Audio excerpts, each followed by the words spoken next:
Morning সকলোকে জুঠাই বিশ্বকৰ্মা পূজাৰ শুভেচ্ছা জনালো। একদম ঘৰ ধৰ কি কম, ৰাতিপুৱাই পূজাৰ কাম কৰি কৰি ৰাতি যোৱাকালি একদম ৰাতি 11টা বজালৈকে কাম কৰিলোঁ।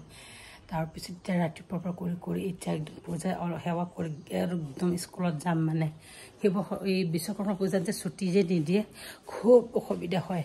আমি যে ঘৰত পূজা দিওঁ নহয়, কি ক'ম, এতিয়া একদম দৌৰি কৰি যাব লাগে। এতিয়া কি কম আৰু ভাগৰ লাগি গৈছে। এতিয়া যাবলৈ ওলালোঁ আৰু সেৱা কৰিয়ে ওলাই যাম। মানে কি কম, উপায় নাই।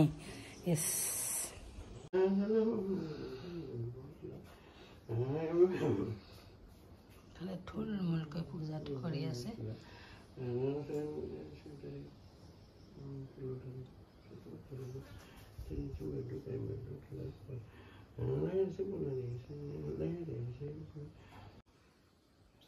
আমাৰ পূজাৰে এই গাড়িৰ একদম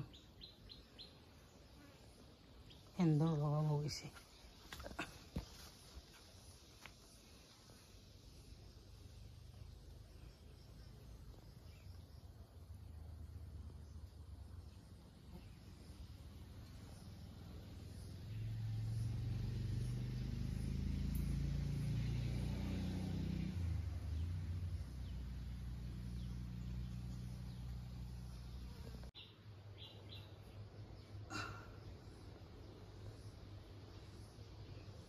থুলমূলকে কৰিলোঁ আৰু পূজা।